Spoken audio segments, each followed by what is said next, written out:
এখানে মূলত প্রথমে আমরা শান্তিপূর্ণভাবে এখানে সমাবেশ করছিলাম।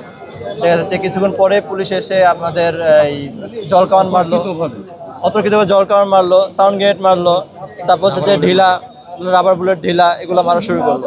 যারা এই ব্যাংককে প্রতিষ্ঠা করছে, যারা এই ব্যাংকটাকে বাংলাদেশের শ্রেষ্ঠ ব্যাংকে রূপান্তর করছে, যারা এই ব্যাংকটাকে পৃথিবীর বুকে বড় ব্যাংক করছে, তাদের হাত দিয়ে এই জন্য ব্যাংকটা চলে।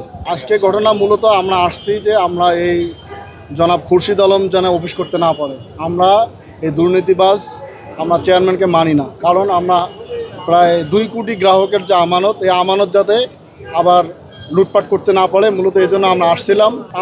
আমরা তো এখানে সরকারের পতন ঘটানোর জন্য আসি নাই, কিন্তু পুলিশ অতি উৎসাহী হয়ে, আমরা বলবো সবাই না, গুটি কয়েক ভাই অতি উৎসাহী হয়ে আমাদের উপর আক্রমণ করছে। অযাচিত সাউন্ড গ্রেনেড, টিয়ার সেল এবং লাঠিচার্জ। আমাদের প্রায় 3 থেকে 400 গ্রাহক আহত হয়েছে এবং বিভিন্ন হসপিটালে তারা চিকিৎসাধীন রয়েছে।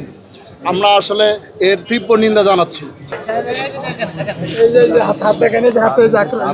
দাবি দেওয়া নিয়ে তারা শান্তিপূর্ণভাবে কর্মসূচি করছিলেন, চেয়ারম্যানের পদত্যাগ হয়, কিন্তু এখানে মূলত প্রথমে আমরা শান্তিপূর্ণভাবে এখানে সমাবেশ করছিলাম।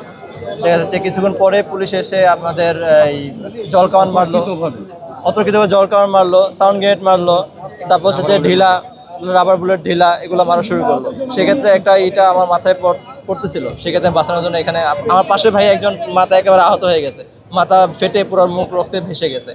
তো পাশাপাশি আবার আরেকটা মারলো, সেটা আমার মাথায় পড়তেছিল, আমি হাত দিয়ে ঠেকাইছি, এখানে পুরো মাংস উঠে গেছে, এখানে ইয়ে হয়েছে। আর অনেক আহত ভাই আছে আমার।